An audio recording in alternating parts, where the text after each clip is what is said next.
In a world where most people watch movies and then forget about them, these brave heroes join forces to watch them again and then talk about them. Join them in their epic journey as they go back in time, a decade and beyond, to revisit and break down films from a vast array of genres.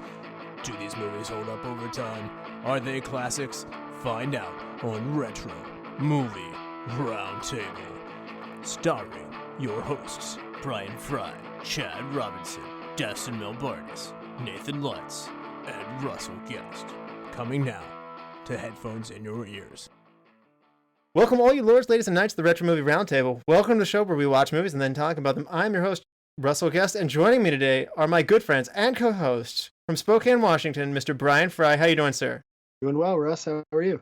I'm good. But wait, there's another co-host and good friend of mine, Mr. Dustin Melbardis. How you doing, sir?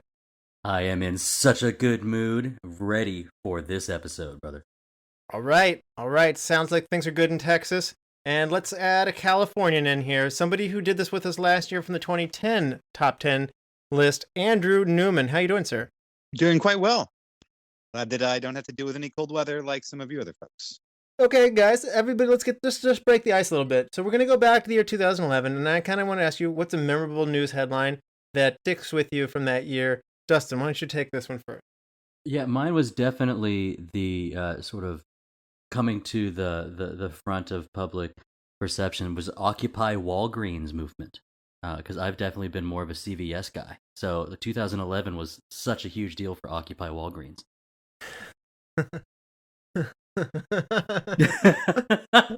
Well done. I like that. He's got a big grin on his face. He knows what he's doing.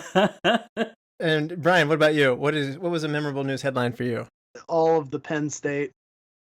Oh no. It did wrap up in 2011, yes. Andrew, what about you? What was a 2011 headline that stuck with you? The royal wedding. I think in terms of lasting news, we've still seen them in the news today. Yeah, and plus, it was a really good feel-good story. Anytime, like, a guy who's a solid 2 marries, like, a 10, I mean, that just gives hope for men everywhere. So, I mean, all you have to do is be a royal prince. Mine's going to be REM Called It Quits. That was, I did not get to see them live, so it was a little bit of sad news for me, but I was still happy for them. They had a great career, so. Was that choice automatic for you? Well, it's automatic for all the people. Excellent. Oh, that was even better than mine. We're going to be talking about 2011 movies we did watch. Is there one that you wish you had gotten to that you just didn't get to, Dustin? I didn't remember it was from 2011, but I was really amped to see Justin Timberlake-led movie In Time. The concept was everybody dies at a certain age, but with the right amount of money or whatever 2011's version of cryptocurrency was, you can buy more years to your life. And I thought that was like a sick idea. Heard it was bad, never saw it. I will make the effort to see it again, or to finally see it sometime. Bryan, what's a movie that you didn't get to but you wish you had? We need to talk about Kevin. And Andrew, what's a movie from 2011 that you wish you had caught but you didn't? Midnight in Paris. Ah, yeah, that's a good choice there. I still would encourage you to check that one out. It's a charming little movie there. Mine is Limitless with Bradley Cooper. It was all right. You haven't seen Limitless? I did not. I'm quite limited because I haven't become limitless. Oh my! Yet. Don't step on his joke. It was all right. Dude, you're killing me, Russ. Like seriously, It's one of and you Fry only all right. So when I told one of Fry and I's mutual friends, Mark, about this, I was doing the podcast for this, and one of the first words out of his mouth were, "Didn't Limitless come out that year?" And I said, "Yeah." He's like, "Oh, that's got to easily be in the top 5. Easily in the top 5." It's the male Lucy. Way to rub it in then. I liked Lucy. I love Lucy, in fact. Okay. Lucy. It doesn't stop here, folks. So if you're not on board with this, you've got some planning to do. Get off the train. I was going to say, you added Andrew and Bryan together, and now Dustin and me, and this is what you're going to get this episode. Oh boy. So we're going to talk about a lot of great movies from 2011 today, but they're not all winners. Dustin, what's a movie that you lament seeing, or was the worst movie that you saw from 2011? I'm going to answer the question, what's the worst movie I saw? And it is Sucker Punch. I wondered if anybody liked that movie. It is the worst movie so much I saw. Right now. I'm hoping that you have it somewhere on your list. But yeah, I thought that was the worst movie that I saw. What about you, Brian? What was a movie that you felt was the worst from 2011? The idea that anybody would have Sucker Punch above Green Lantern is Green Lantern was a movie that I had really, really high hopes for resurrecting the DC universe. Add in Ryan Reynolds, and I was like, oh, this is just going to be great. And then it wasn't. Well, wait. It so wasn't. But don't we live in a reality where that movie never happened? Didn't Deadpool 2 do that for us? That's true. I must be one of those multi-dimensional travelers then. And Andrew, what about you? What was the movie that disappointed you the most from 2011? I'm forgetting the name at the moment, but it's the Nicolas Cage movie where it's called like The Witch something. What Season of the Witch. So it wasn't the year of like the world's greatest movies, but I also didn't have that much hate. So Season of the Witch was probably the like worst movie I saw, but I don't think it's actually like that bad. I did watch it, and I remember thinking, I'm not unhappy I watched this, but I'm also glad it didn't go to theaters. I feel like I'm a little different than you guys because I listen to when people say that's bad or don't watch it, which is why I did not watch Green Lantern and why I didn't watch Season of the Witch. You guys are ahead of the curve. I rely on you guys. Thank you for saving me from some of these movies. So I just saw my worst movie of 2011 on a flight, which makes it somewhat more palatable, but even being a captive audience, watching a movie that's not of my choosing, it was still the worst movie that I came into contact with in 2011. It is The Three Musketeers from 2011. Ooh, that's a choice. We covered The Three Musketeers from 1993 on our podcast. Check that episode out. That's a very fun movie. But what you should not check out is the 2011 Three Musketeers version by Paul W.S. Anderson. It's bad in lots of ways. It is. If you had to sit me down and you said pick one, Green Lantern or Three Musketeers, that would be a tough choice. We're getting people a little bit back into it, but here's a recap for the things that happened in 2011. There's uprising in Egypt, Libya, and Syria. Osama bin Laden is killed. There's a magnitude 9 earthquake that hits Japan, triggering a 30-foot high tsunami, and it kills 22,000 people. That's not fun at all. Steve Jobs resigns as Apple CEO, and then he dies in October. Prince William and Princess Kate get married. That's good news. Fidel Castro resigns. The Iraq War ends, kind of, or officially ends. The U.S. military policy of don't ask, don't tell ends. And Occupy Wall Street starts in Manhattan, if you didn't get that joke that Dustin told a little bit earlier. So Occupy what? Yeah. Oh.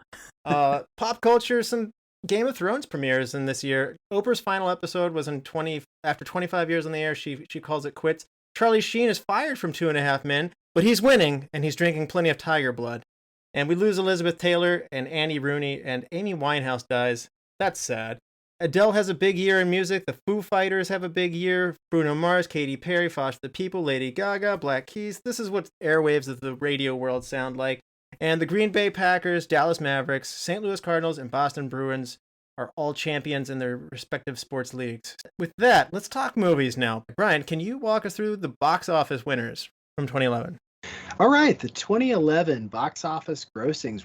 All right, so starting at 10, we have Thor. Then 9, Sherlock Holmes, A Game of Shadows. 8, Cars 2. 7, Mission Impossible, Ghost Protocol. At 6, we have Fast 5. I know that's confusing.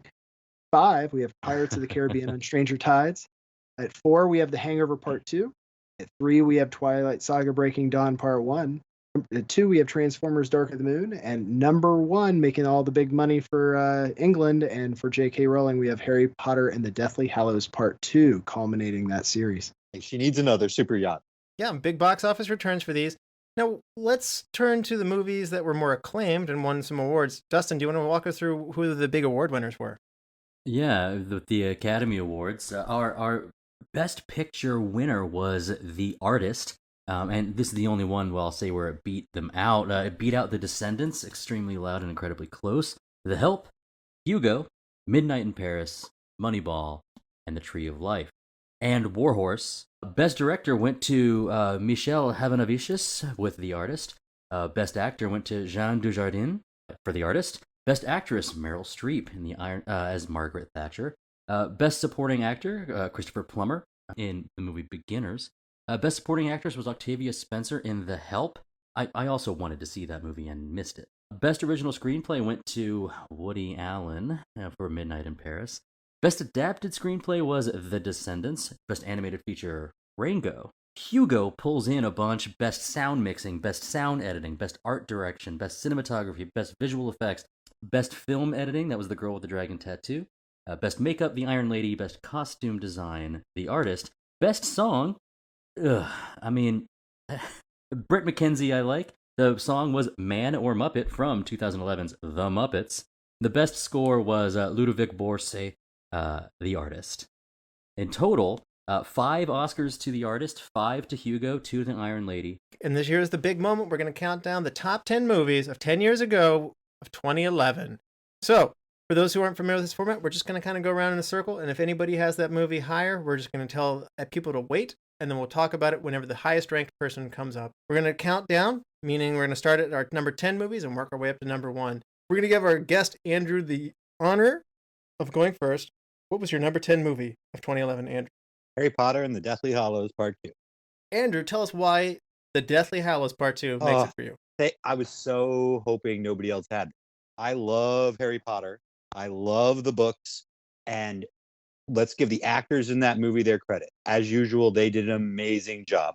The special effects are amazing. It is a rewatchable movie, which is one of the things that I value highly on this list. But the director of that movie had one job. All he needed to do was she wrote the script. It's a book called The Harry Potter and the Deathly Hallows, and that's what we wanted to see filmed. We didn't need him making stuff up that didn't happen in the book, and that's why it also was so nearly made my worst movie, and I wanted to rant about it because the director just didn't need to add in stuff that wasn't in the book. A love-hate relationship. I like it. That starts off very passionate. Brian, can you top that? Although I don't hate the movie, I am in the same boat Andrews, and they should have been closer to the book for the Battle of Hogwarts. It was very disappointing. I think I tend to go away from the blockbusters when I come to like my lists. But I've never rewatched it. I think I was such a huge fan of the books that the movies were always secondary. I think number 4, right? Goblet of Fire is the only movie I really care about. I like that one. The other ones are just memories to me. Wow. Okay. Yeah. So I was happier, I think, with this one than you guys, probably because I didn't read the books. I just watched the movies only. So I will tell you this. I am conflicted with any movie that takes their last book and cuts it in 2. It just breaks the flow. I'm not a big fan of breaking the movies in 2. So stop doing that, Hollywood. I think we're coming out of that, but I don't know who did it first. It might have been the Twilight series, but stop it. Stop it, Hollywood. All right. Brian, what's your number 10 movie on the year? My number 10 is going to be Water for Elephants. This was basically Rob Pattinson's first chance at showing that he's more than Edward Cullen, and I was willing to watch, and I wasn't disappointed. He and Reese Witherspoon had real on-screen chemistry. Christoph Waltz is a big seller for me, so I thought at the very least I was going to enjoy a drama with Reese Witherspoon and Christoph Waltz. But anyway, it's a touching story. It's got great cinematography. The sets, the wardrobe is excellent. IMDb gives it just shy of a 7. I definitely recommend it. I did not see that one. It totally fell off my radar. You make me want to see it though. Dustin, what's your number 10 movie? You might have heard me groan about the Oscar winner for the best song, but honestly, I have to do this. The Muppets from 2011 is my number 10 movie of that year. Is it the Muppets or the Muppets? And that is the question, isn't it? I am such a huge fan of sort of Henson Studios, the Creature Workshop. Everything that they've ever done holds a soft spot in my heart, regardless of whether it's incredible like Muppet Treasure Island or terrible like Muppets in Space. I don't. How dare you? Yeah, I was going to say, I'm upset. I don't think there's a weirdness about having a character who's portrayed by a Muppet who doesn't know if he is one or not. Now, this is where we're getting into like a level of thinking that is hadn't ever been touched on before by the Muppets at all. It's only a couple years later that we get to the Happy Time Murders, where we have an actual R-rated Muppet movie. They decided, like, I guess starting in 2011, they're going to start doing some weirder stuff. But regardless of like the direction of the studios, you're still going to have 40 or 50 tiny little cameos of the biggest stars. Everybody wants to touch the gold that is the Muppets. Even though I didn't really particularly love that song, I love the story. I love the idea that they're trying their hardest to keep being entertaining for the American people, nay, the world. So I can't leave a Muppet movie off of my list. I'm really glad that you got that in there. So I feel like that SNL parody about Weezer, when people start arguing and they're like, I didn't know anybody felt this passion about Weezer. That's how I felt talking to you, hearing you talk about the Muppets right now, but for not just you, but then particularly when you said about Muppets in space and they went, how dare you? And I'm going, oh my God, I didn't even know that Muppets in space was a thing. Yeah. That was a very mock how dare you. Yeah. It is something that I care very much about, and I will say it's not just the movie studios. It's Sesame Street is a treasure for our youth, and everything about the direction of what the Muppets, not those shady Muppets, but everything that stands for. It's just good, wholesome fun all the time. And maybe it's not the funniest or the most shocking, whatever, but it just that they care about their audience, old and young. It touches my heart. I was going to say, I think the Muppets are really good at, maybe they're not like hilarious, knee-slapping funny, but what they do is they give you the feels at the same time with a little bit of humor. I think you're right. Like, it's one of those things that I'm impressed that I'm watching my son fall in love with them. Now he's only 2. And so there's just this universal connection with him. And I loved it as a kid. And, my parents liked it. It's just one of those multi-generational things that, I hope they never stop making Muppet movies. It did not make my top 10, but I'm really glad you put it on there. And if we have any kids listening to the podcast right now and they're like, yay, Muppets, have your parents show you Fraggle Rock. Oh, yes, definitely. Yes. Fraggle Rock love. My number 10 movie, shifting direction to a different audience, is Hall Pass, which was a Farrelly Brothers movie. As all Farrelly Brothers movies are, a very off-color movie, and it features 2 guys being told that they can have the week to have a no-questions week off from their marriage. It's funny to watch these guys who talk a big game all of a sudden being set out in the quote-unquote wild of the dating world. They are all of a sudden very nervous and they're like deer in headlights, and it's very funny to watch them flounder in that. The very situation's a preposterous situation. Who's in that? It's got Jason Sudeikis, Owen Wilson, as well as Jenna Fisher, and Christina Applegate was the other. How low was the Rotten Tomato rankings on that? It's 5.8 on when I was looking for worst movies, I came across a list, and that movie was on the on somebody's list of the 10 worst movies. And I'm pretty sure I've seen it, and I didn't have it that low, but it certainly wouldn't have made my top 10. So I was just trying to remember. It hits a lot of the right notes for me. So I'm aware that it's not rated highly, but I have had such a good time with it. So Andrew, start us off with the number 9 round. Thor. I am 4? Thor? No, not that one. Thor, he said. Thor. Yes, thank you. I am number Thor. That guy, he's got a hammer, and there's something with lightning involved. Maybe you've seen a movie or two involving him in the past decade. I heard Thor. Point Break. I was like, there's a movie 9. Andrew, tell us why you liked Thor.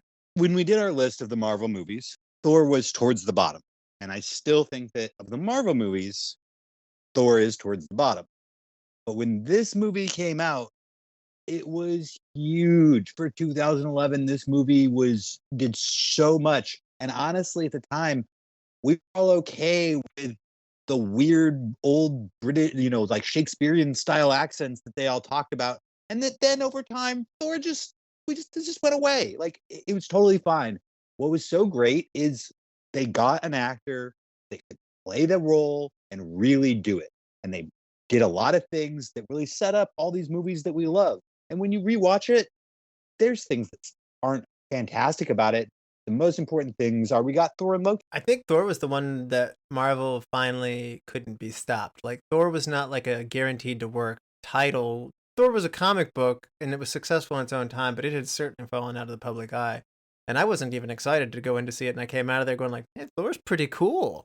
You're right, Andrew. I think Thor was one of those big steps forward for the whole MCU. Brian, I know you had it lower on the half of your countdown when we counted down the best Marvel movies on the cinematic universe on our podcast episode earlier. Andrew's absolutely right, though. At the time, we didn't mind any of that because we're getting another Marvel movie. You know, nothing was written in stone yet. We were counting on the success of each individual film to bolster the need for a next one. And all we ever wanted was the next one. And I think I went through something like 2,800 movies for 2011. And I was like, there's just too many good ones for me to have Thor up there. Yeah. It's an honorable mention for me. Dustin, what were your thoughts on it? Yeah, I think the thing that stood out while listening to, why it was on your list is that Chris Hemsworth has made me care about Thor.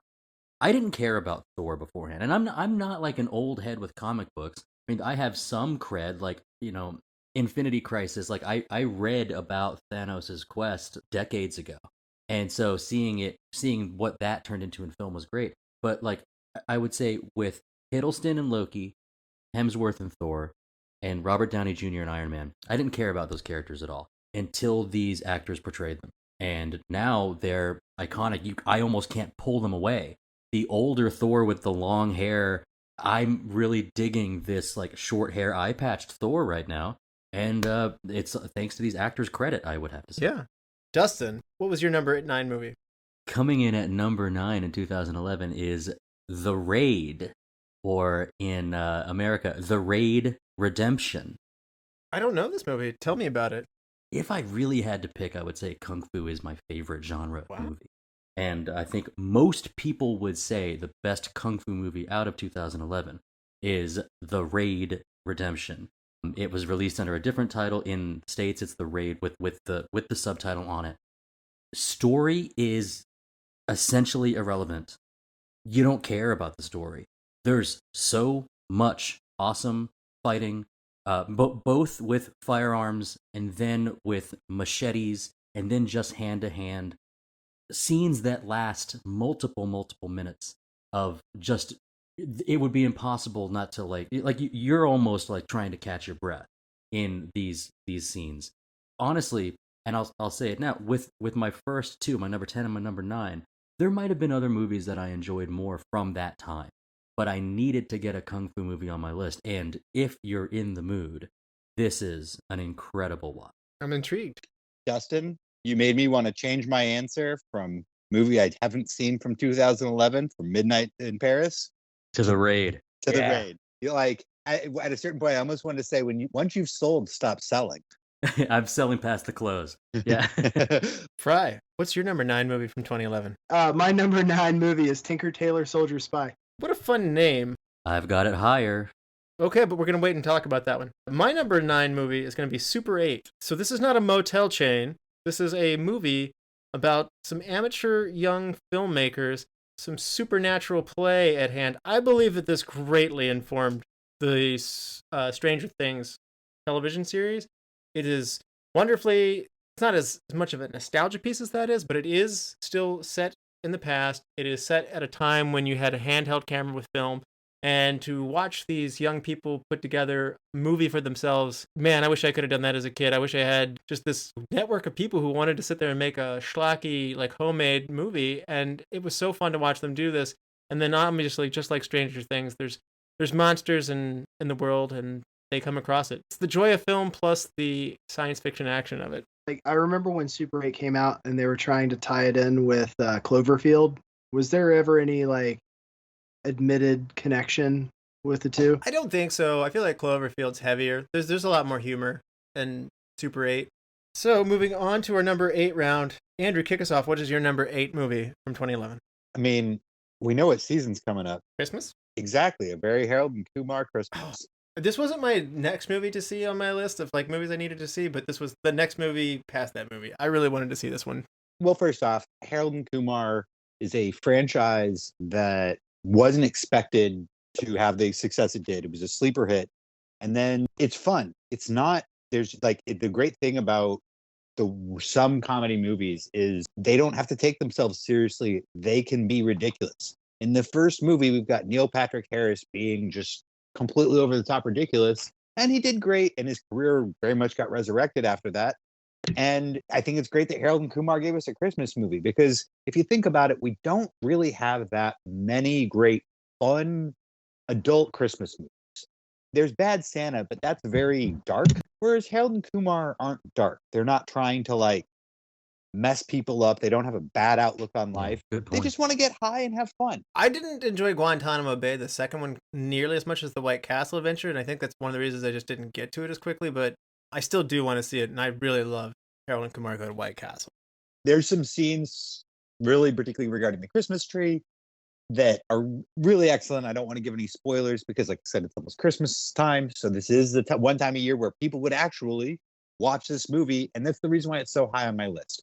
With Christmas movies, there's a chance you're going to watch it at probably at least every other Christmas season, because somebody's going to be like, oh, let's watch a Christmas movie. And you're going to be like, I can't stand It's a Wonderful Life more time. I know, let's watch Harold and Kumar. And take a little special Andrew and Dustin double dip here. Start with Harold and Kumar Christmas, and then follow that up with a Muppet Christmas Carol. Oh, that is a good one. Buy me a double feature ticket for that. Dustin, what was your number 9 movie? Horrible Bosses. I'm going to have you wait on that one. All right. Brian, what was your number 8 movie? For my number 8, I went with Moneyball. I went higher. And we will wait. All right, my number 8 movie was Hugo. Hugo is the least Martin Scorsese movie Martin Scorsese ever made. It's wonderfully fun. It's heartwarming, and these are not things that you think of when you think of Martin Scorsese. It's a surprisingly fantasy. There's when you watch the trailer, it says so very little about what it is. The imagery kind of compelled me, and I got into it. But there's a reason I can't tell you too much, and I can't tell you too much either. But I will tell you, the same way that Super 8 had like the love of film in it, there is the early days of the very first moments in film and that magic that came out of that time period, as well as just the process. It's not a literal historical retelling of that, so it's a highly fictionalized, fun adventure done through there, and some really good young actors are in this as well. So Chloe Grace Moretz and Aja Butterfield. You know, you might be the only person I know that's ever watched Hugo. I missed it. I watched all the Best Picture nominees for this year, so I won't have that happen most years, but I did watch them all in 2011. So it's deserving of its nomination for Best Picture, I think. So I will see it. I couldn't cram it in to prepare for this episode, but I will see it because I've heard so many good things about it. The hard thing for me is I can't hear the name Hugo without following it with Stieglitz. Yeah. Andrew, give us your number 7 movie. Bridesmaids. I'm going to have you wait on that one. Glad you mentioned that. Now, Dustin, what's your number 7 movie? The Descendants. Oh, I just watched this one like 2 or 3 days ago. Anybody else have this one? I have it as an honorable mention. Okay, Dustin, lead us off. Tell us what you thought about The Descendant. I like a movie where there's an adventure, and I also like a movie where there's just sort of an occurrence. Just things just kind of casually happen. I also like looking at an incredulous George Clooney. Now, I like him suave and like in control, but I also like him when he's kind of freaking out, like doesn't like gets off the hinges a little bit. And I first saw this in Burn After Reading, but in The Descendants, he's put in some difficult position. Like the back of a Volkswagen. Difficult position. So yeah, this is something that I think is hard to recommend because it's something that there's not a particular part of it that's like, oh, wait for this scene or this is the feel I get. It takes place in Hawaii. He is extremely wealthy in it. That's something that it's hard to. I know that they say that some stories can be told the same way whether you have no money or whether you have all the money. But so sometimes that gets in the way of enjoying things. But the particular way that this little family gets through the ordeal that it's going through, there's some heartbreaking stuff, and there's some just unexpected fun or little gems of knowledge or wisdom. You don't know where they're coming from. It was something that I only watched because it was highly rated, and it made its way onto my list. So I think it's pretty good. It's not a spoiler because this is in the preview. It's the very first thing that happens. I'm going to just mention that it's a heavy movie because the movie starts off with George Clooney's wife being on a kind of a life support system, and that stress that the family's going through is really tough. And obviously he uncovers a huge amount of dysfunction in his marriage and his parenting and his extended family. it is very compelling, and it's one of those things where even once I've said all those things, I'm just like, man, that doesn't sound like a movie I would want to see. Somehow the characters really do suck you in, and there's something really nice about watching them keep it together. Having said that, it is one of those movies I'd have to give people a disclaimer of just like, you need to be in the right mood going into this. Like, be prepared to deal with some stuff that this movie's going to throw your way. Brian, what was your number 7 movie? Sucker Punch. Wow. So this is the yeah. So Dustin mentioned this as being one of the ones that he didn't enjoy. Tell us why you enjoyed it, Brian. So most of the soundtrack was done by Emily Browning, and she did a phenomenal job. I've also read the graphic novel, so that helps a lot. I love the idea behind this movie. The execution I thought was done very well to keep to the source material. And also Emily Browning specifically not only starred in the movie, but had so much to do with the soundtrack. Like, she recorded so much of the music that you actually hear in the vocalist for a lot of this movie too, specifically Sweet Dreams. So really the thing about Sucker Punch is the plot of the movie is super interesting to me because it's about a young girl who's sent to a mental health facility, and all of these segments that they film that are cinematographically compelling are her brain dealing with the horrible things that are happening in this institution. And I just thought that at the time, I had never seen a movie that used this formula. Now, granted, it's coming from source material, but they hadn't really broached it in this way, and I thought it was super cool. Honestly, I felt like it was a more serious Scott Pilgrim versus the World. Like, it's a prettier, it's like entering video game type references, and it's a pretty movie to see visually. I think the plot idea is great. I just think that it's a little convoluted and it doesn't go together as well as it wants to, and that's the thing that held it back for me. But I mean, it's eye candy for sure. Well, not arguing it out or anything, but I mean, the plot of this is way darker than Scott Pilgrim. I mean, no, but I'm just saying all the video game references drifting into fight sequences and stuff. But yes, it is darker than Scott Pilgrim versus. I don't think they're specifically going into video games per se. They're going into other worldly events that are happening in and around the time where she's being committed. So I thought those were just video games they were getting inserted into, but no, I mean, obviously the samurai sequence is going to be an earlier thing, but World War sequences were, ballpark time frame. Yeah, I think it would be important for me to say it. Let it never be said that I would want to stand in the way of someone's enjoyment of something. And I think the way that Frye just described it is a really cool take on the movie. That being said, it's also, you will meet people in your life that don't like red wines or sushi or pork ribs. And then you can meet someone who loves those things and will tell you about how much they like them. And I love to hear that. People that don't like red wine, you're friends with these people? Well, they're just memories now. I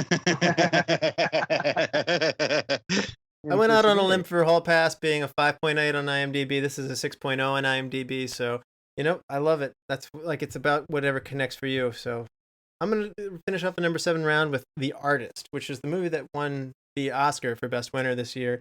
And it's a silent movie made in 2011. It's a black and white film, and it's set at the advent of talkies coming into play. So the silent film is transitioning to, talking movies. And it sounds like the plot of Singing in the Rain, but it's handled very, very, very differently. It's obviously not a musical. It's a silent movie, but this movie is just dripping with nostalgia, charm, and it's well performed. And when an actor does, especially in today's times, have to remove the spoken word, it is an interesting moment in cinema where you just don't get this very often, as well as the story is just kind of very touching as well. So it gave me the feel goods, and it did something that I just didn't see anybody doing at this point. And I was surprised that it came away with Best Picture, but I'm happy to see it get that.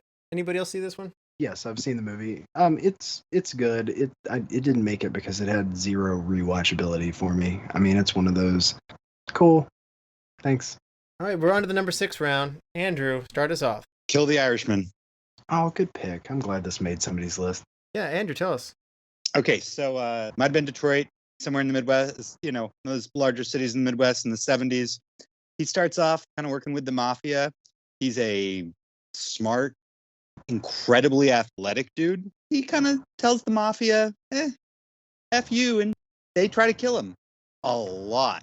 It's a true story. They tried to kill him like 12, 13 times, and this dude just is like, he just won't die. Once you find out that it's like actually based on true events, I'm sure there's some embellishment, but a lot of it is actually what happened. The mafia tried to kill this guy like 13 times, and he just wouldn't die. Sounds like Kenny from South Park.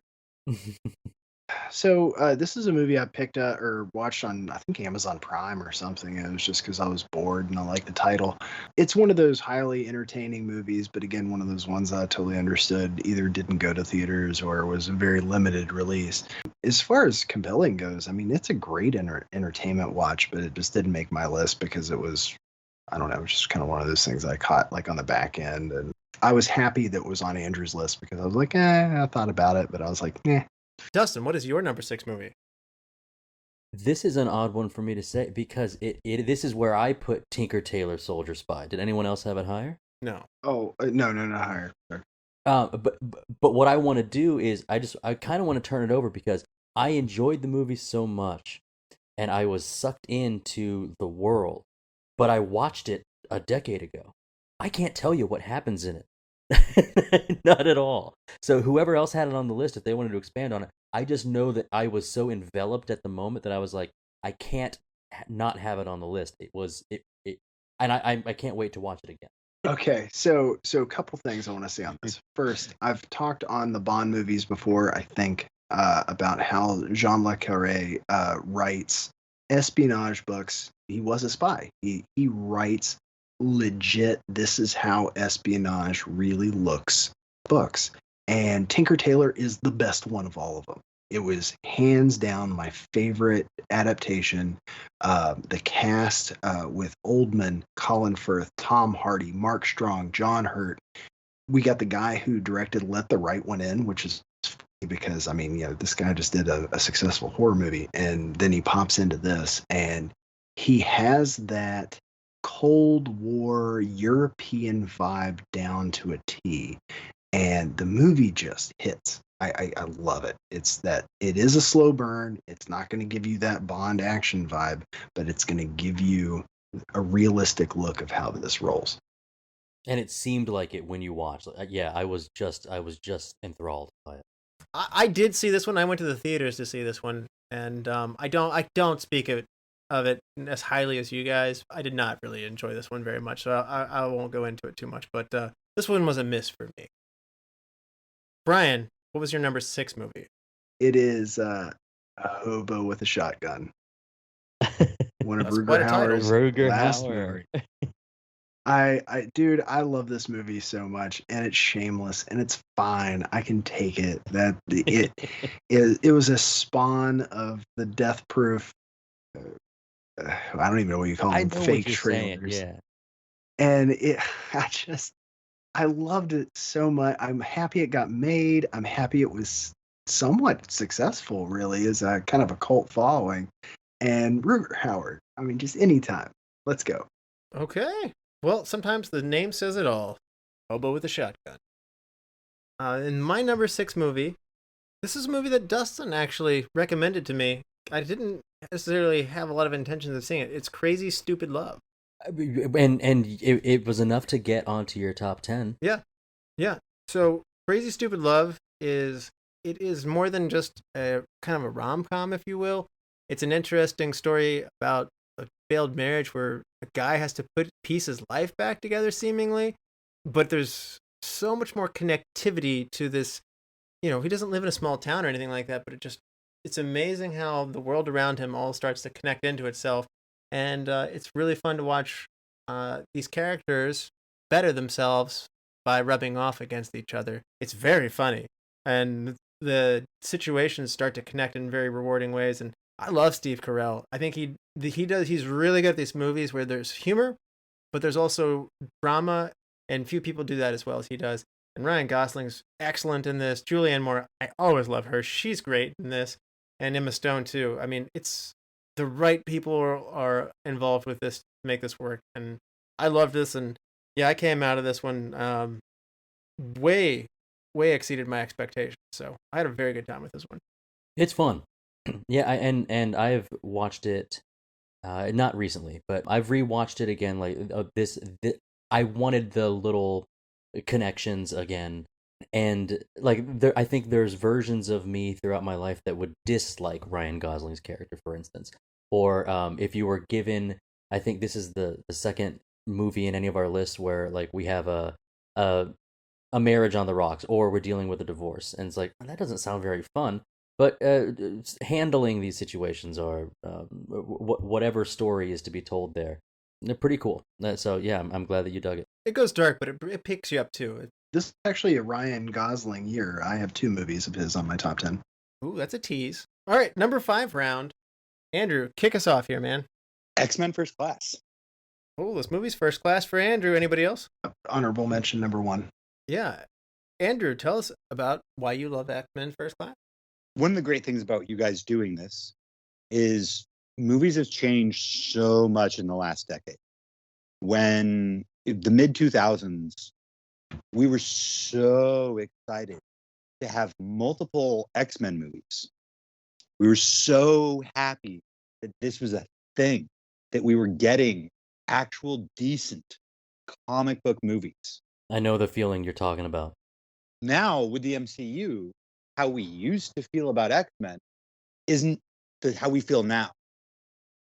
But when X-Men First Class came out, I watched that movie. I've probably seen it like 8 times since total. The number of times when like somebody's like, oh, I actually haven't seen that. And I'm like, oh, well then you should. And we pop it in. Do I think that like of all the X-Men movies, it's the best? Probably not. Do I think compared to the very best MCU movies that it's up there? Heck no. Do I think that if it weren't for the X-Men franchise, we wouldn't have the MCU today? Yes. And then I just love the X-Men characters. You know, I love the X-Men characters. And so unless the movie is, which I still haven't seen, the Dark Phoenix one that came out. So that tells you how bad I think that everybody told me that one was. Outside of that, I would probably watch any X-Men movie, and it would probably be rated in the 10 best movies of the year for me, just because I love the character. Interesting. Brian, you've seen this one? Oh, definitely. First Class was a breath of fresh air for the X-Men franchise. They did a phenomenal job. The recasting for younger Xavier using McAvoy and Fassbringer for Magneto was phenomenal. They could not have. The only thing that they've nailed better than that was Ian McKellen and Patrick Stewart for the older versions. Which they did nail perfect. I mean, it's one of those things where watching it, I'm like, Wolverine. This is one of those connectivity pieces where at least Bryan Singer can do one thing, and that's Professor X and Magneto. And this hurts me because, listen, I'm a huge Usual Suspects fan, but I didn't realize that I could do better with the X-Men until after the MCU came out. I was the beaten significant other. So it was one of those things where once it came through, I was like, this movie is phenomenal. I don't like where they interjected characters. Beast and Professor X shouldn't be that close in age.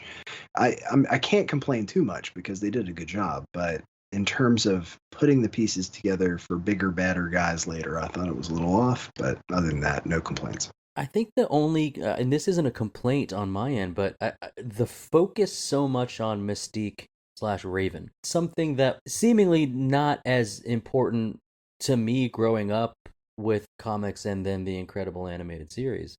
But that just always seemed like, hey, I'm down with Jennifer Lawrence, absolutely. But for that character to matter so much to this particular take on X-Men, seems a little bizarre to me. I don't buy into, repeatedly seeing her in these like super important roles.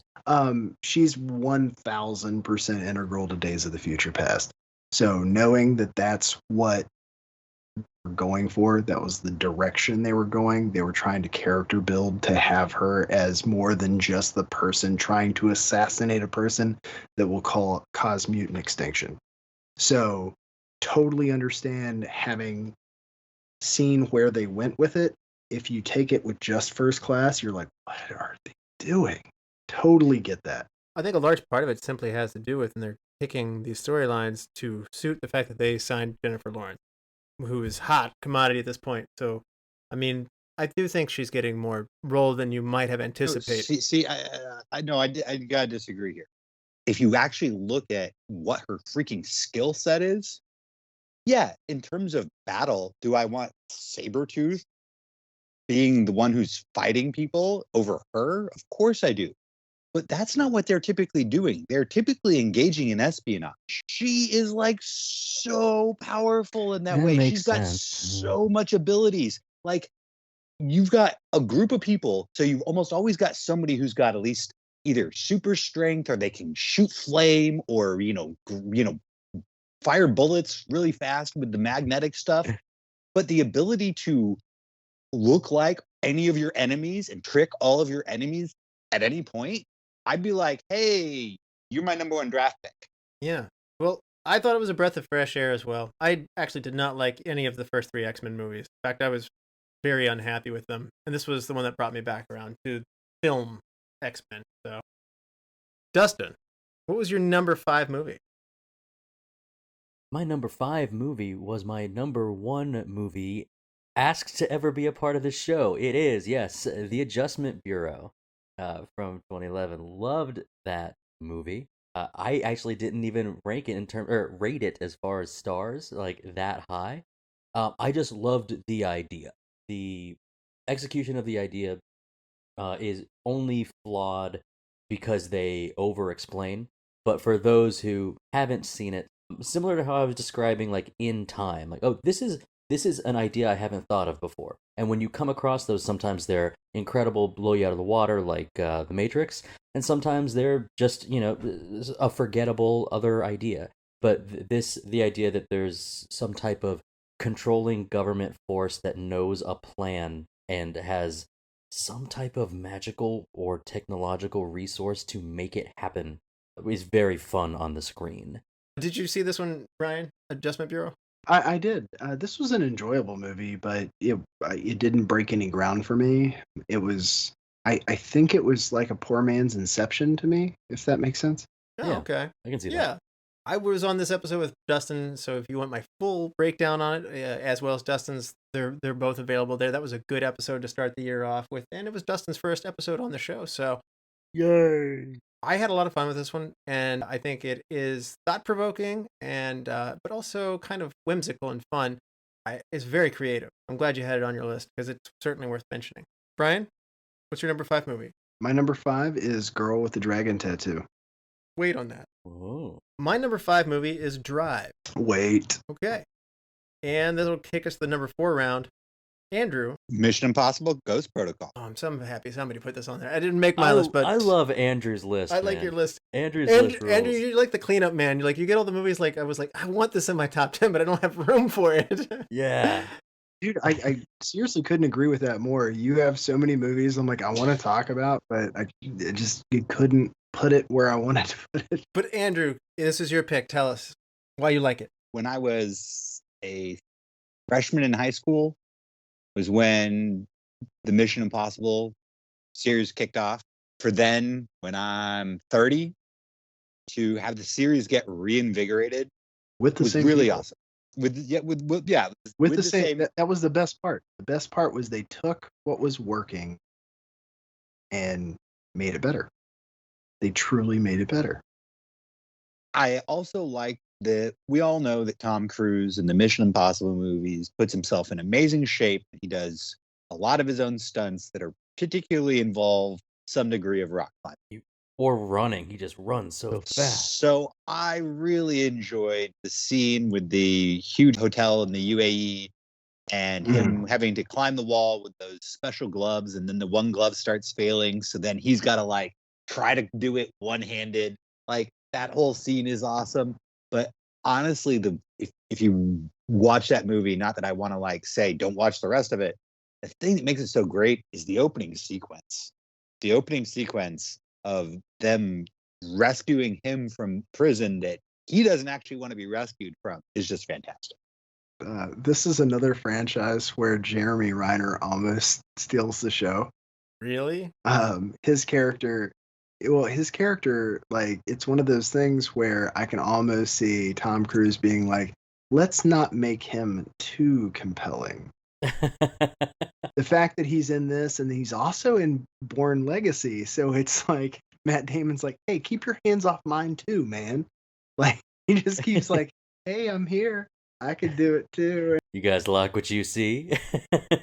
You're going to be a bit player in this, and you're funny, but you can also do action. I get that, but you find your own deal. As usual, Brian's love of Jeremy Renner and my opinion of him are very different. Very different. I do. I just picked it up this year because of this was coming up, and it was like a very high grossing movie. I honestly watched the first 3 Mission Impossible movies and just didn't feel any need to keep going with them. And so when they just kept cranking them out like Fast and Furious movies, I was just like, yeah, I'm not doing that. And then when I came to it, I was like Brian said, I was like, oh, they fixed the whole franchise. This is everything that it wasn't before and that it needed to be. In fact, some of my frustrations with the Bond series, which I still love all the Bond movies in the Craig era, this gives me some of the fantastical, off-the-wall, fun espionage fix that I need. So Kingsman and Mission Impossible are kind of giving me what Bond is no longer giving me anymore. And so I'm glad that I have both. And this was a lot of fun. There's so many fun stunts in it. So I love your pick, Andrew. Thank you. Dustin, what's your number 4 movie? This is where I have Moneyball. Tell us about it. I don't gravitate towards sports movies, though I think several of us here are sportos. Mm-hmm. There are the classics that stand out. This isn't, I don't know if you guys agree with the statement, like this isn't a sports movie. It's a business movie. It's a business movie, yeah. And because of that, regardless of the strategy taken, which is also cool to kind of see put on film, normally when you're looking at things like this, it's an ESPN 30 for 30. But I'm a huge Brad Pitt fan, and I thought that this story was very cool. I had it ranked higher, and I actually recently rewatched it. I think it's great, but I don't know. You guys also saw it. What do you have to say about it? So I read the book shortly after it came out. Probably read that book like 3 times because I was getting my PhD in economics, and a lot of the guys were interested in sports. So that's a book that people want to discuss. It's not a sports book. It is a book about statistics. That's really what it is. It's about statistics. It's not even about business. It's really just about statistics and about understanding statistics differentiations in the sport of baseball. And the fact that they were able to make a successful movie about statistics regarding one specific sport is amazing. It is.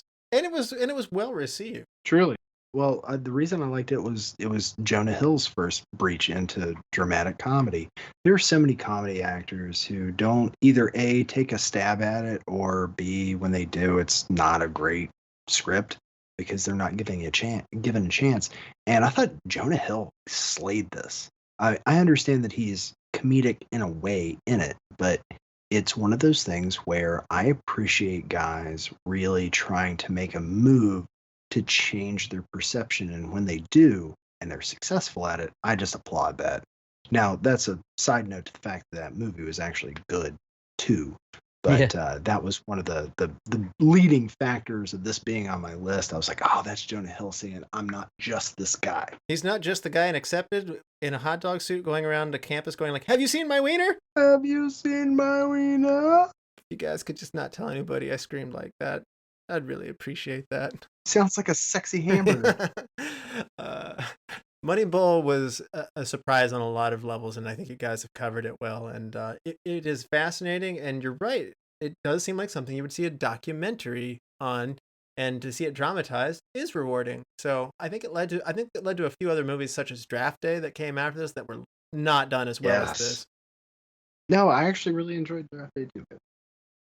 Vontae Mack, no matter what. But yeah, I think one of the reasons it was a nomination for Best Picture was because it was a movie that did something unexpected. We hadn't seen a sports movie, or I guess a statistics movie, quite like this before. So it gets a lot of originality points. Brian, what was your number 4 movie? I went with the Ides of March on that. Oh, I wanted to see this one, but I didn't get to it. Tell me about it. All right, so I mean, we've got Paul Giamatti, George Clooney, Philip Seymour Hoffman, and Ryan Gosling in this. And listen, this is a year of Hoffman, Gosling. I mean, And Clooney. And you're going to see these guys like carpet bombing the entire year with awesomeness. This is a political thriller. I enjoyed the heck out of this because of the kind of play off of Gosling's younger character with Clooney's older. It was one of those thought-provoking movies that, it brought up some stuff that I really hadn't thought about in terms of politics and how it brought it to the forefront, almost in a way that I didn't want to think about it. I'm interested. I even the cover's interesting. I definitely could look forward to seeing this one, especially with that cast. My number 4 movie is The Help. Negative. Wanted to see it, missed it. I read the book. Well, you get points for that, I think. Retro Book Roundtable will greatly appreciate your contributions on their show. The Retro Book Roundtable. I like how much that made Dustin laugh. It's making me smile. Retro Book. Like not. Let retro...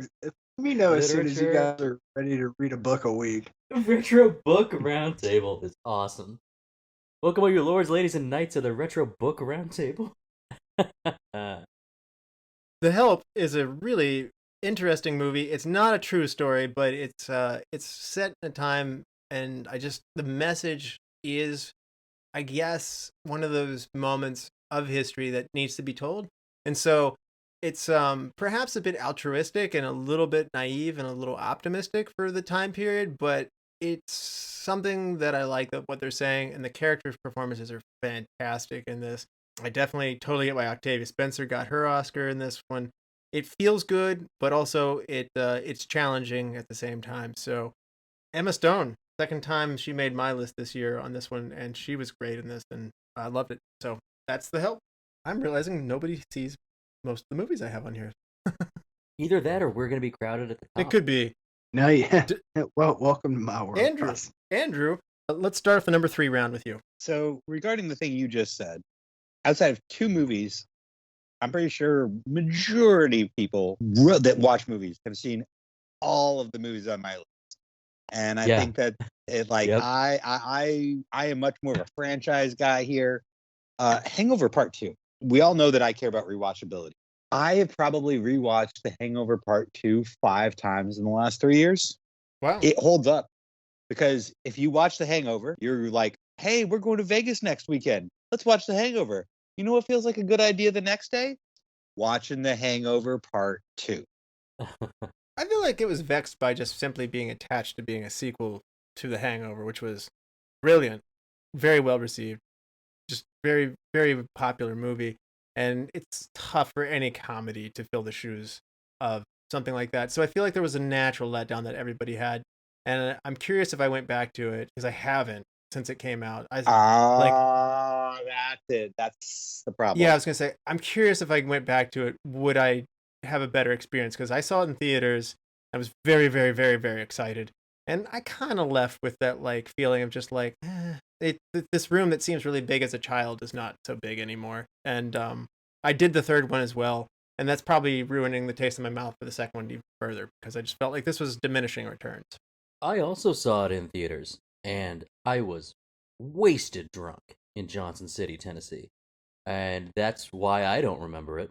That's appropriate for this movie, though. I really dig the franchise. I thought the first one was a triumph, but this one didn't make the list.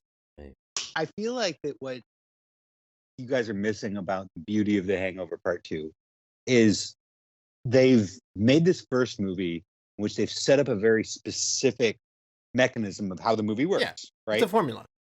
And they have to not only replicate it, but they have to replicate it in a way that, because it's Stu, the one whose tooth goes missing in the first one. I'm forgetting the actor's name. And the second one is the one who's getting married. Yes. Right? Yes. He, in some spots, goes nutso.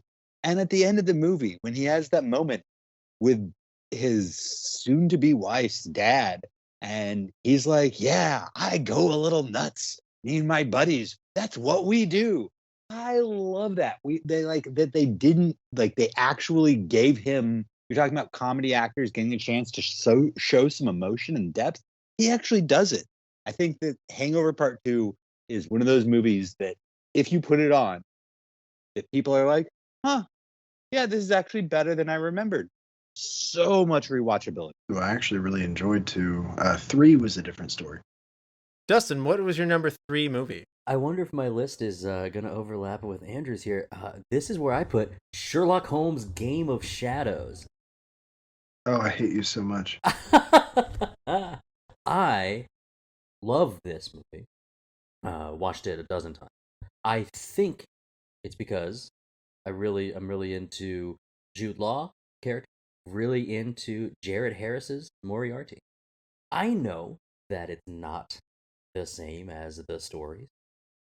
You have some of the classic settings, and the game of chess earlier introduced Sherlock Holmes' special type of bullet time clairvoyance is fun, and one of the things that makes those movies so fun. And then to see that Jared Harris's Moriarty also has it, that's the mechanism that is fun in this. So yeah, the story is old and we know it, but it's the visual storytelling of this franchise. Which are there only 2? Yes, I think there might just be 2. There's 2 at the There moment. only needed to be 1. Yeah, there's only No, these There's movies. only I one think is Brian might have Gestapo rap, Brian may have a different opinion. These. because you brought up about overlap. No, the reason why we don't have overlap here is, first off, when it comes to Sherlock Holmes, the start of great quality is Basil Rathbone and Nigel Bruce. Who are these guys? Like Fancy Mice in London or something? I like that. Yeah, I don't know. You're killing me. These were the Sherlock Holmes movies that were made in the 40s and 50s. That's a little too old. That's a little too retro for me. Oh, Andrew, I think maybe you need to come on Retro Movie Roundtable with Dustin here. I've not only read all of the Sherlock Holmes books, I've also watched all of the Nigel Bruce and Basil Rathbone movies. I've watched these movies, and while I love Robert Downey Jr., he doesn't compare to Benedict Cumberbatch being Sherlock on the BBC show Sherlock, which are pretty much movies since they're an hour and a half episodes. I love Robert Downey Jr. I love Where Your Heart's At, but it can't make the top 10. I would say that the attempt with these 2 movies was the equivalent of the 2011 Three Musketeers. Oh, Like it's a ham-handed, over action oriented version of what should be a more subtle enterprise. It's 10% too much Wild Wild West. Well, let me Actually, that's a great comparison. Let me say this, and because I really do like this movie, and I've gone on the podcast to say that you can like a bad movie, you can dislike a good. I'm not here putting this on a pedestal. But what I will Do you say like a is, bad movie right now? I like that he's pursuing. it has a higher rating online. Like IMDb gives us like a 7.5, and that's higher than some of the other ones that the 3 of us have gone to bat for. So I mean, I'm actually going to come to Dustin's aid a little bit. I didn't like this one as much as he did, but I mean, I don't hate it as much as Andrew and Brian. Like it's fine. I came to cope with it in the first one because I didn't want to see the first one because I was just like, what's all this like fighting and like Right. like slow-mo stuff, and like I was like, this is not Sherlock Holmes. I'm not doing that. And that's the point, Russell. This is not Sherlock Holmes. And then later on I came back and watched it and I was just like, you know what? I had fun. I don't think that they should have named it Sherlock Holmes and Watson, but Yes, that's it. I'm with you there. If this wasn't Sherlock Holmes, these guys wouldn't be upset. This would be a fun movie about another detective with a doctor friend. yes, That's what their problem is. I think the sequel is competent. The first one's even more enjoyable, I think. I went in very skeptical, and I think it carries the baggage of being a great literary character. The movie's fun. You do need to separate it of the source material, I think, is the only thing that I'll say. Just so we're clear, I do not hate this movie. I think I have, let's see, 1, 2, 3, 4. I have 5 honorable mentions, and it would have been 16th. Okay. No, and that's Whoa. legitimate, because I mean, this is a really good year. So it's a top 16 movie for me. It's not exactly like it's not like I'm, trying to stab it to the death. It just didn't make my top 10. Yeah, I am. I wish I shouldn't. I did hold this back. Like when Tinker Tailor Soldier Spy came out, I was like, Tinker Tailor Soldier Spy. I had ranked it my number 78th movie on the year of the movies that I saw. We need. No, that's the type of audience wants to hear that you had that shit 78, that you think so little of their opinions. They need to know that. I hated it. I was so bored. I missed it. What was 78? Tinker Tailor Soldier Spy. It's your A team. You got A team, then Tinker Tailor Soldier Spy. Man, I don't see 78 movies a decade. Like it's not good to be in a theater and look down at your watch and be like, dang it, when's this movie over in a theater? So Brian, what's your number 3 movie? My number 3 is Hannah. Honorable mention. You showed this movie to me. You introduced me to it. I love this movie. Love the book. It is the Chemical Brothers do an insanely amazing soundtrack for this. The cast is good. This is another pseudo-espionage thing about basically a proto-child being whisked away from a government program only to become better than all of her, peers. Oh gosh, this movie was so cool. When Prime did a TV show for it, I was just like, yep, I'm happy this is happening. The cast was amazing. You had Kate, you got Saoirse Ronan. Bannon. This was my introduction to her. Yeah. I avoid her name because I butcher it every time. Thank you, Russ. Tom Hollander is actually my MVP on this, is the other side's assassin. It's a great movie. It's such a great movie, directed by the same guy that did Darkest Hour and Atonement. What else is Shonen Robin in?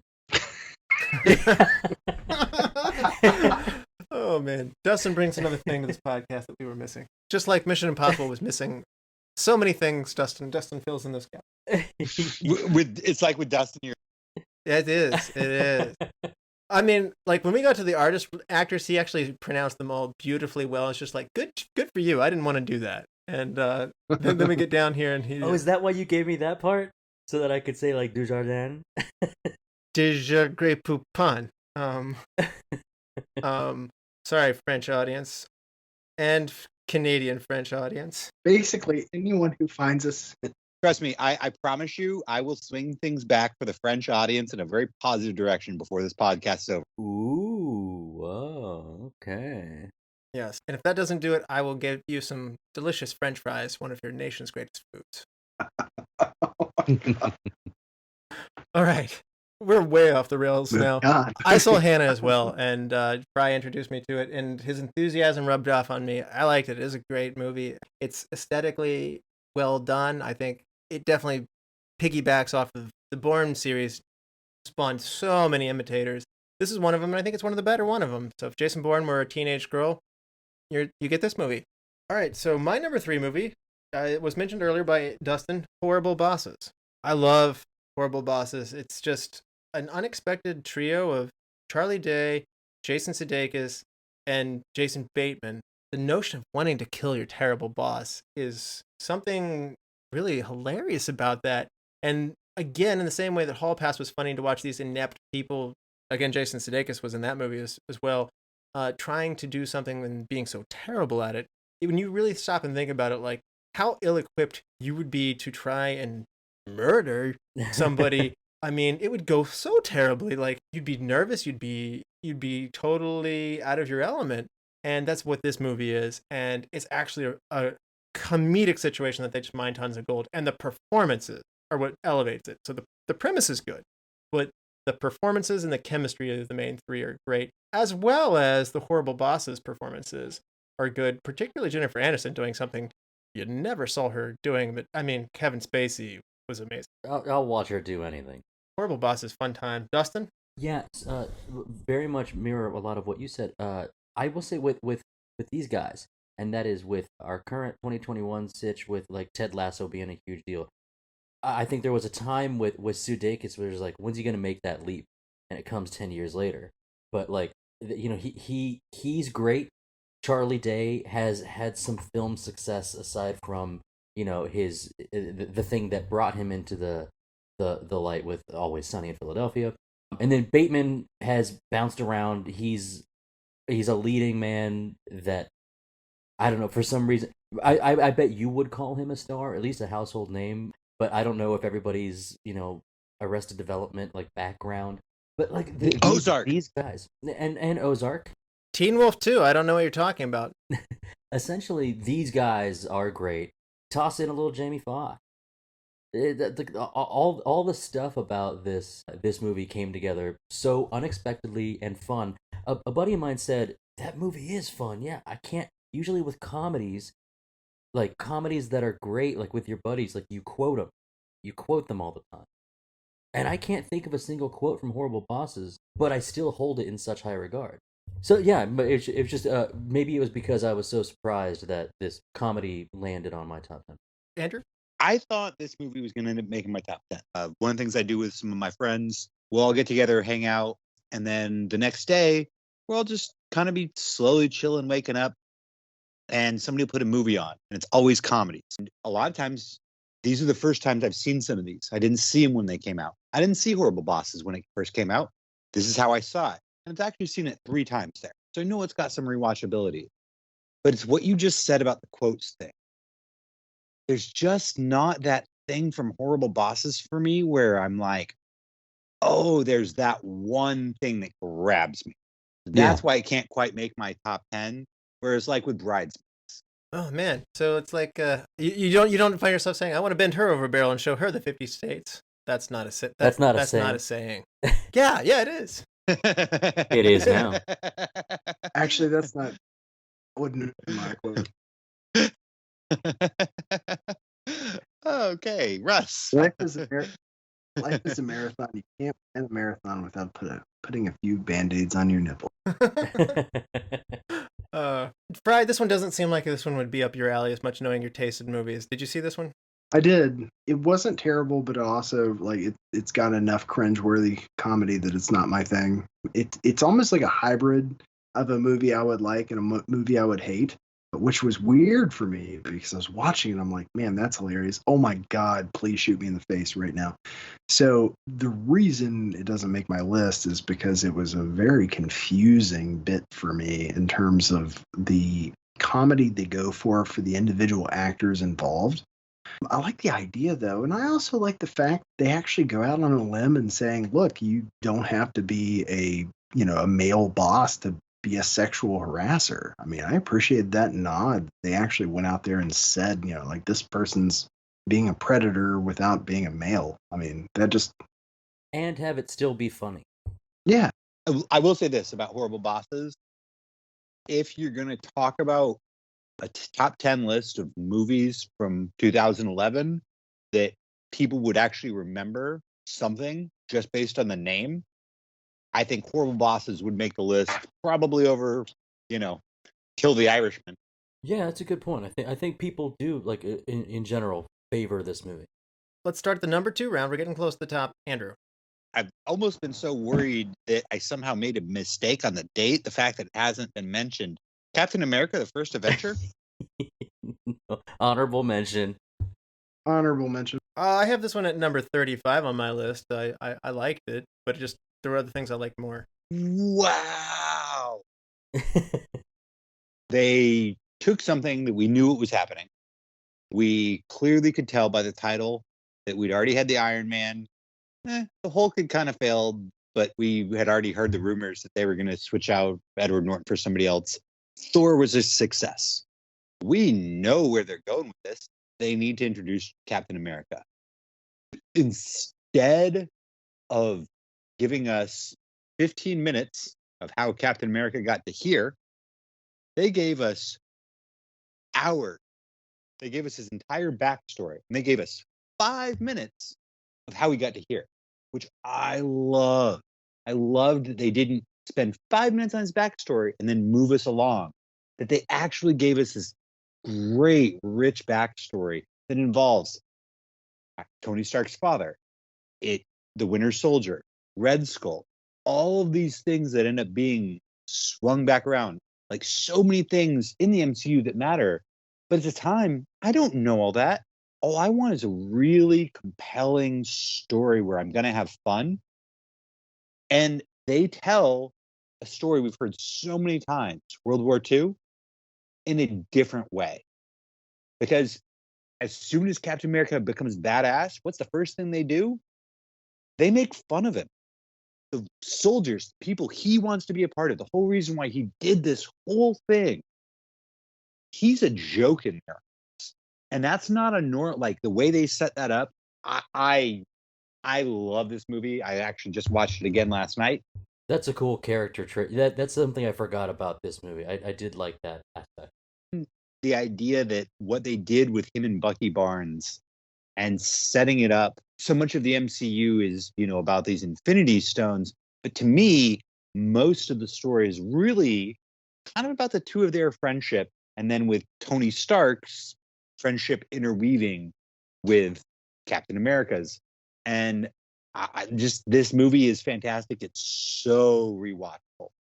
Oh no, I definitely have it as an honorable mention. It's one of the better Marvel movies in terms of standalone characters that really don't deal with any other characters.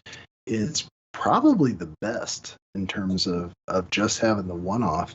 There are so many characters in this I like, but I really gave a legitimate chance to superhero movies making this, but there are movies here that are worth mentioning on a platform that are above the ones that get the platform anyway. Good Does that point. make sense? Yeah, I can see that. I was conflicted with this one because I love the character of Captain America. I love his story, and I love the first half of that movie.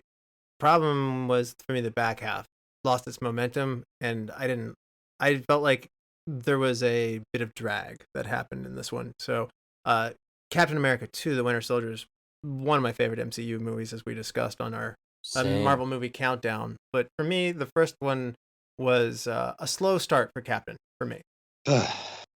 This is where you and I do not see eye to eye.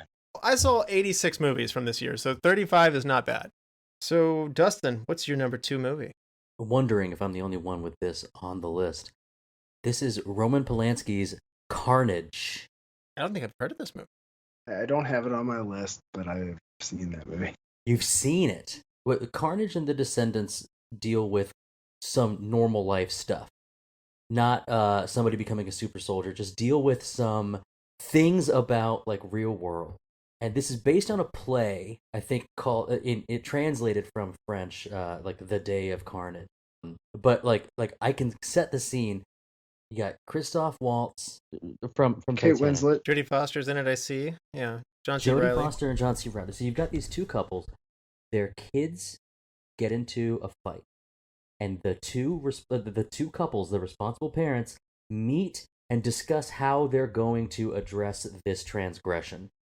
And what happens for the next hour and 10 minutes is a social carnage. It is ripping apart the political correctness and politeness and manners, the things that you say under your breath to your partner, or the things that you think about someone when they say something a specific way, is all laid out.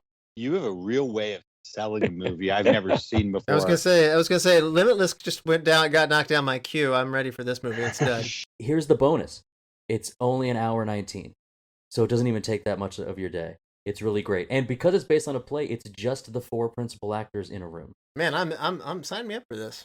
If you enjoyed that, you need to read Herman Koch's The Dinner. So, Brian, what is your number 2 movie?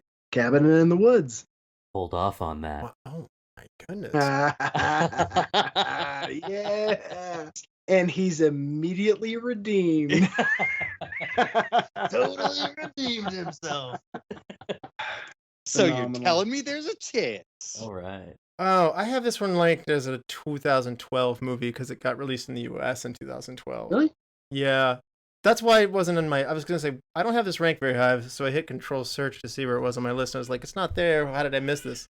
Yeah, it was released in film festivals at the Butt Numb-a-thon Film Festival on December Austin, 20th Texas? of 2011, so I guess we'll let it go. It's fine, especially since you guys... But yeah, I count this as a No. 2012 movie. I think we got to disqualify both of their choices. I feel like my top. No, I'm kidding. So, my number 2 movie is Bridesmaids, which was mentioned earlier. Does anybody have it? Early? I did. Yeah. Honorable mention. I had it at 7. Bridesmaids to me was brilliant writing, brilliant performances. Melissa McCarthy was catapulted in her career. She's amazing in this movie. Kristen Wiig is so good at being funny, but also having feeling in her character. Really good comedies, I think that, I love comedies. It's my favorite genre. But when a comedy takes the characters and gets you such a well-constructed set of situations that you start to feel for them too, and it's funny, there's something kind of powerful that is long-lasting. And its age groups, I think, is a broader appeal than maybe just a younger male audience, which is what so many comedies are targeting. Bridesmaids is just really, really funny, very quotable. Going in thinking I was going to like it based on the cast, but it exceeded all of my expectations.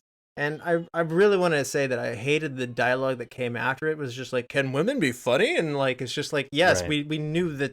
Like, what a stupid question. Like this narrative that came up of like, will people go see a comedy movie starring all women? It's like, stop even asking that question in the newspaper. It's a very, very funny movie. It takes away from the fact that this movie's awesome.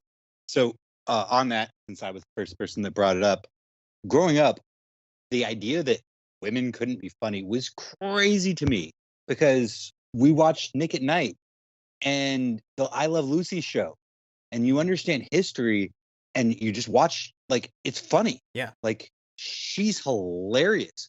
I, at the time, until I'd watched, got older and watched more comedy, I thought that Lucille Ball was basically like the funniest person that had ever existed.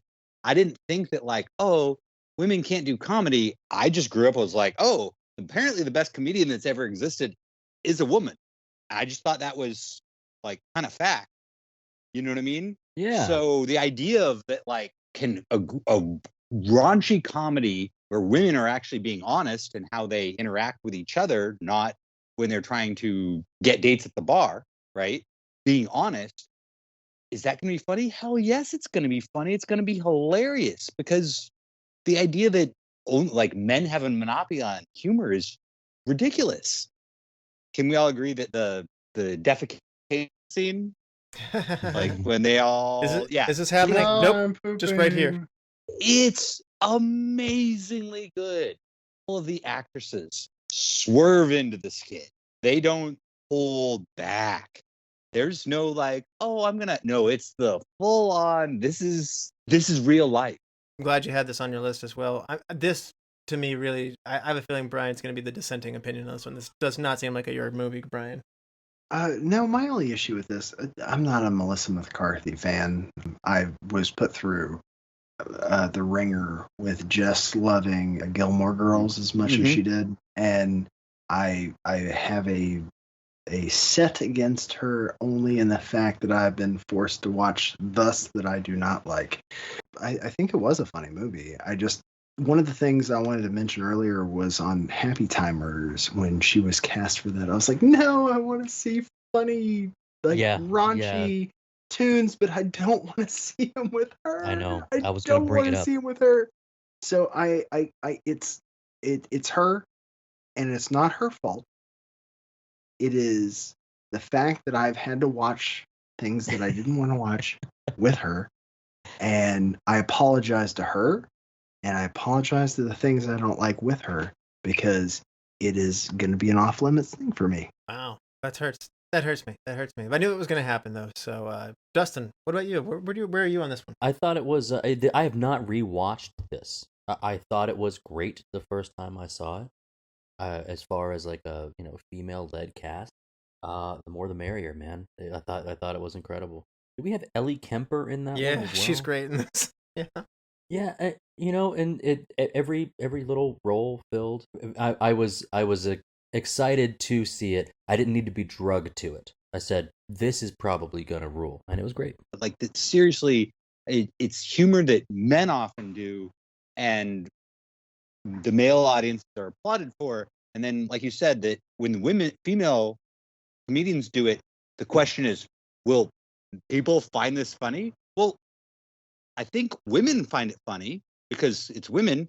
So you're basically asking, will men find it funny that women are making the same jokes that we do? And it's crazy that anybody would think that women aren't as funny as men. I don't get that. And it's one of the reasons why that movie's so high for me, is because it feels like it's the first time in like 20 years that there's been a comedy that was mainstream, that women were funny, and it wasn't like, it was like, oh, this is acceptable. And I'm like, why isn't this always acceptable?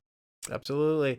Now, this is the part where I like to go through the honorable mentions that haven't been mentioned on here. So if anybody, before we go and reveal our top movie, what are some movies that just missed the cut for you? Andrew, do you have a list of honorable mentions that you just want to throw out there? Warrior, Killer Elite, Change Up, Dilemma.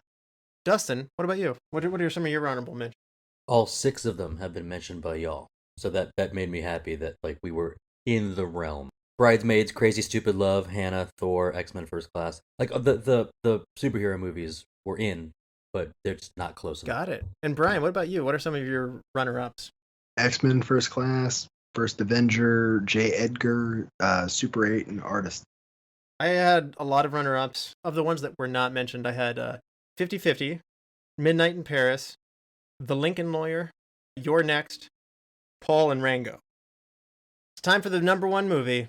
Oh, no, I would like to go last here. If that's okay. Oh, okay. Okay. Yeah. So, Dustin, what's your number one movie? Surprise, surprise. It is The Cabin in the Woods.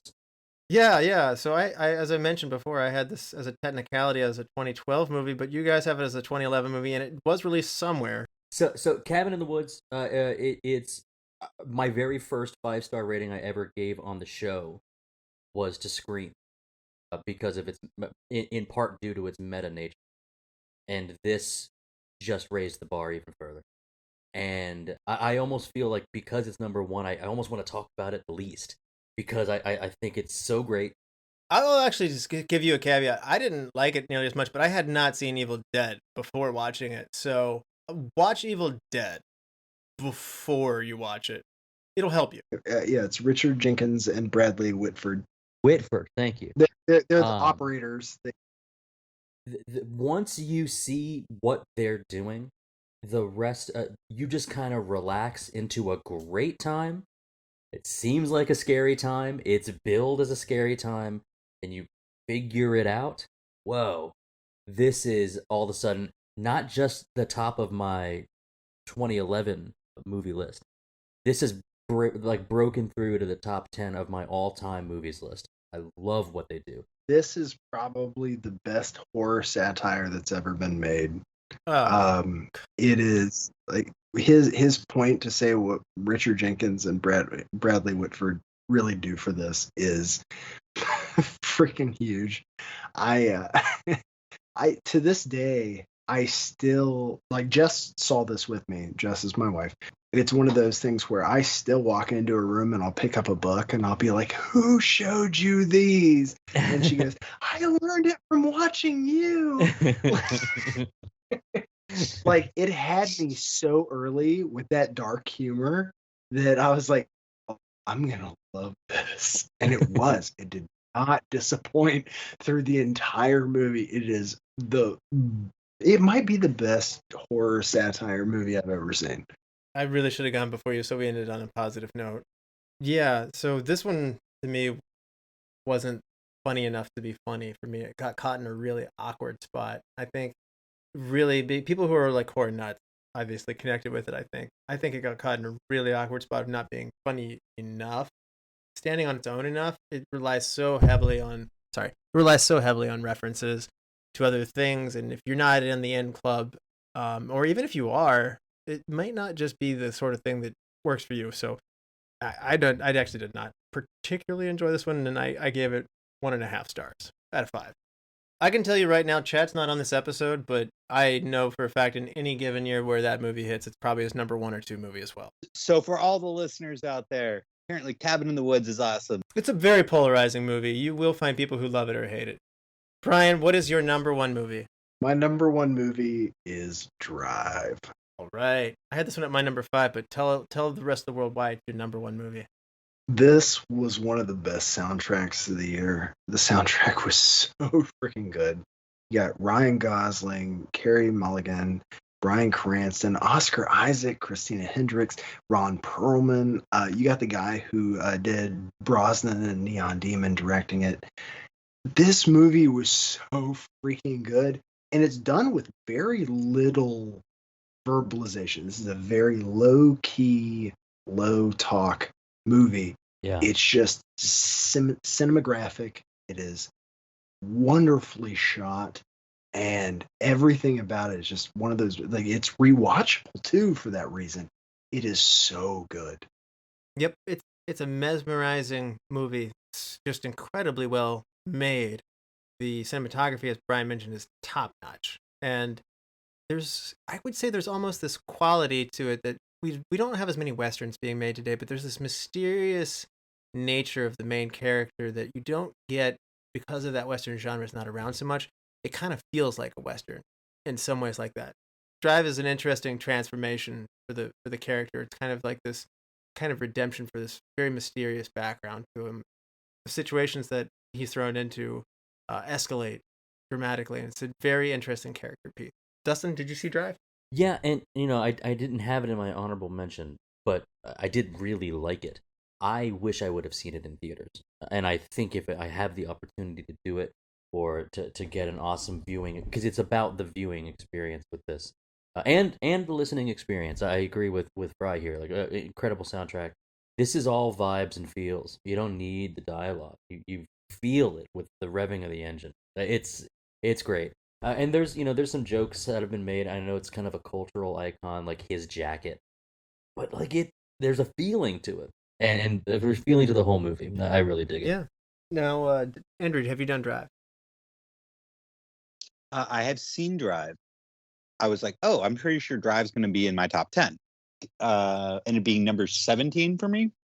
And I'll be honest, my regret of rewatching a movie I've already seen for this list, that was my regret. Because I think that if I rewatch Drive, there's a chance that something could have been knocked out of the top 10. So my number one movie is Girl with a Dragon Tattoo, which Brian also had on his list as well. To me, it's a shame that they never made the second and third movies in the American production to go with this, and you have to relive those through the Swedish versions if you want to. This is just a really well-made movie. I mean, some people kind of cut it down for the fact that it was made off of a Swedish movie or was a remake of a Swedish movie very recently in its time period, but this is really, really very good. Rooney Mara is just so good in the lead, and the story that Stig Larsson wrote is very, very, very good, and it's translated very well to film, and the locations they shot are amazing. It's so tense, and you feel for this character in a way that really sucks you in. And this one has a complexity in the mystery that's being kind of worked through and unsolved, worked through on this one. And I still wish the Rooney Mara, Daniel Craig would get back together and finish this series off, even though I know it won't happen at this point. I 1000% agree with you. This movie was crazy good. I watched all three of the Swedish versions. I've read all of the books. This is a series that encapsulates the isolation of Scandinavia so well. And one of the things that I really appreciated about this was getting Reznor and Finch to do the soundtrack. So you've got Nine Inch Nails and company really putting in that desolation feeling to this movie. Which, look, the Swedish versions were great. I mean, I'm sorry, I'm not sure who did them, but the Scandinavian versions were great. I really appreciated those. In fact, they gave a launch to a career that I've really appreciated off of that. But you referring to Noomi Rapace? Yes.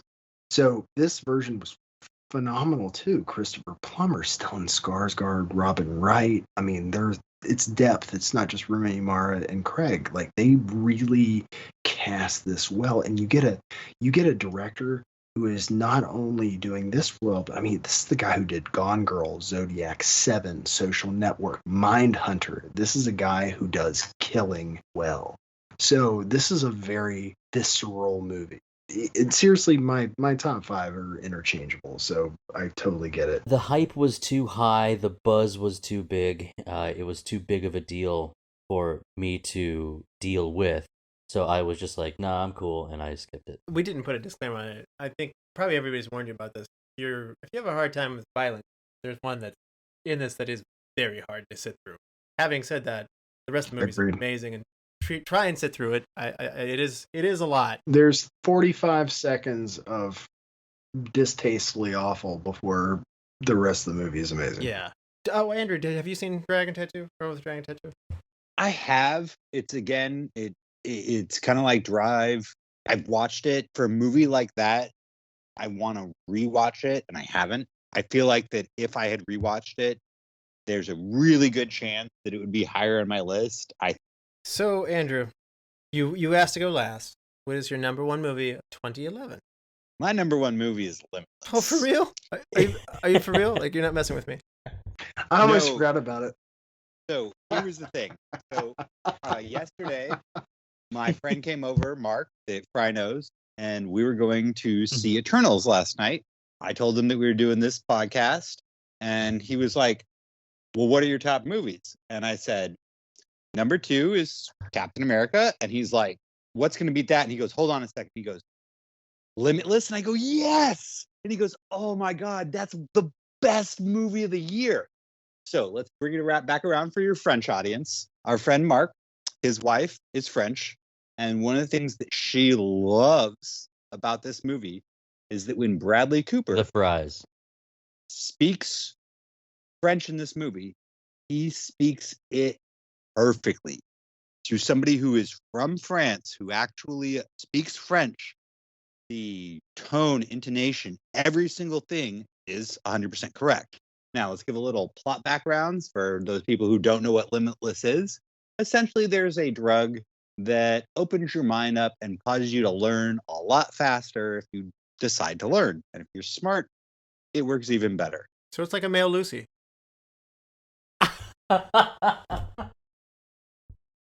Exactly. I like Lucy. I love Lucy.